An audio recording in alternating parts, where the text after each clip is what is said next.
A young man stands alone, shivering in the cold. He checks his watch. Late, as usual. The train is coming, but the station is so dark he can barely see his own breath fogging the air. He had to stay back at the university to finish some work. His friends and classmates had already left early, catching their trains home. He watched them go, promising he'd catch up soon. Now, as he stands on this deserted platform, he wonders if staying behind was worth it. It isn't the holiday season, so the station is emptier than usual. Normally, there would be at least a small crowd, but this route is rarely used except by university students and a handful of locals. Tonight, it's completely deserted. The silence is thick, broken only by the distant hum of the approaching train. The train arrives, an ancient, creaking beast, its windows black and empty. There are no lights inside, just the faint gleam of moonlight glinting off cold metal. The doors open with a long, echoing groan. He climbs aboard, stepping into the darkness. He thinks maybe the lights are turned off because it's late at night. The train is old, with separate compartments for every 2 passengers, each one a tiny world of its own, 2 berths inside, a sliding door to close off the outside. He looks down the corridor, peering into the shadows. Every compartment is empty. The entire car is deserted. He picks one, steps inside, and closes the door behind him. He places his luggage down, locks the door, and settles in. For the first time in hours, he feels safe, enclosed, protected. The train rumbles into motion. The compartment creaks gently. Outside, the world is black, the occasional flash of distant light flickering through the window. He relaxes, thinking about how he'll be home the next morning. He lets his thoughts wander to breakfast with his family, the comfort of his own bed. The rhythm of the train soothes him, and for a while, everything feels normal. But just as he lets his guard down, a faint giggle echoes somewhere soft and distant. It's so subtle, he almost thinks he imagined it. He sits up, frowning. He doesn't suspect anything at first. Maybe there are other people in a compartment at the far end of the car. The thought brings him relief. At least he's not completely alone.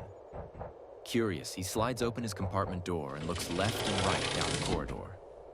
The train car is empty and silent. No one is there.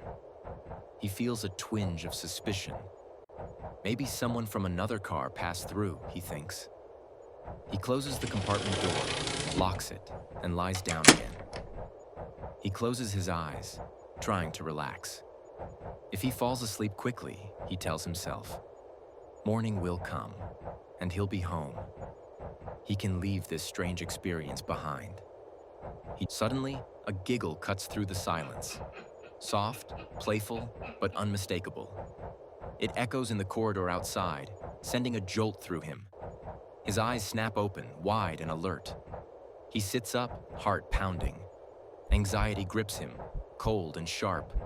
Before, he had brushed it off, thinking it must have been other passengers. But now, the realization sinks in. There is no one else in the car. Chills run down his spine. His palms grow slick with sweat. He listens, straining his ears against the darkness. The silence is almost deafening, except for the faintest echo of that giggle lingering in the air. He sits there for a few moments, reflecting on all the strange events that have occurred tonight. What if there's a logical explanation for all this? He thinks to himself. He clings to that hope. Now he realizes he needs to pee, so he hesitates, then decides to leave the compartment. He's still hoping that there may be people somewhere in his train car, talking and giggling, and that he would become friends with them, and they can all laugh about how he was scared to death a few minutes ago. With that hope, he slides open the door and steps out. As he walks down the corridor, he peeks at every compartment, but every compartment is empty, the seats untouched, the lights off. He walks further down the corridor, finding the restroom. After coming out, he slowly starts walking back to his compartment. While walking to the restroom, the hope of finding some people got him through the distance. But now, as he walks back to his berth, that hope is replaced by a creeping unease. He realizes that he is truly alone. He starts questioning his whole life decisions. Maybe he should have traveled with the others who left early. Maybe he should have taken the train the next morning. Or maybe he should have opted for a whole different mode of transportation altogether. Suddenly, he hears a whisper. Or maybe it's just a murmur coming from behind him. And he suddenly feels a cold, unmistakable touch on his shoulder. He stops in his tracks, his heart beating heavily. He stands frozen for a moment, trying to convince himself it was just his imagination. But the fear is real and growing. He can't make up his mind. Should he turn back or keep walking? If it actually is what he thinks it is, then there's no use. Both options don't make much of a difference. Breathing heavily, his whole body trembling, he turns back slowly. There's no one there. He closes his eyes for a second, swallowing hard. He hears the giggle again. He opens his eyes. At the far end of the corridor, a little boy stands in the shadows watching him. Maybe this is just a lost child. He clings to that hope, the last thread of sanity in this nightmare. He starts walking slowly toward the boy, heart racing. Step by step, the boy doesn't move. When he's close enough to see the boy's face, he stops in shock. The boy has no face, just smooth, pale skin where eyes, nose, and mouth should be. Terror overtakes him. His knees buckle and he falls to the ground. He crawls backwards, desperate to get away, then somehow gathers himself and scrambles to his feet. He starts running, but where can he go? To whom can he run? There's no one else here. He decides to run to his own compartment. At least that was the place on this whole train that once felt safe. As he reaches the compartment, he tries to open the door, his hands clumsy. But the door is sealed shut. He tries to open the next compartment and the next one after that. Every door is locked. He is trapped in the corridor, nowhere to escape.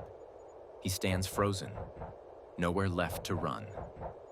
The little boy is still there, unmoving. Giggles echo all over the train. He closes his eyes and lets out a heavy breath. He decides that if the situation is going against him, the least he can do is let go of the fear and face it. The fear he once had is almost gone in a single second. He looks down the corridor. The little boy is gone. Is he behind him? He doesn't care anymore. Suddenly, the lights in the train flicker on, bright, harsh, and startling after the long darkness. It's the first time he sees the train illuminated, every detail sharp and clear. He is confused for a second, and then realizes that whatever the hell that was, it was definitely feeding on his fear. He grabs his things and walks toward the door, his steps steady. As he reaches it, the door slides open with a soft hiss. He steps out onto the platform of the station. He knows he's almost escaped the horror. Now just a few more steps. He somehow has to get away from the train as fast as possible. He starts walking faster, but without the fear that held him down all this while. That's when he notices something. At the far end of the train, someone is boarding. He's shocked. He starts running faster, screaming, but the person doesn't hear him.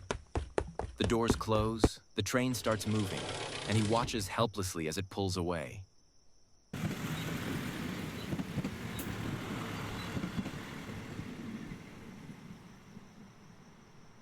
There's not a feeling of relief. Instead, he feels anguish. His eyes fill with tears. He knows what he has experienced, and to know that someone else is going to go through all of those same experiences makes him feel grief-stricken. He walks slowly, stumbling, before finding a bench. He sits there for a minute, letting out a heavy breath. He prays the other person somehow escapes just like he did. He finally lets it sink in that at least now he knows for sure that he'll live to tell his story.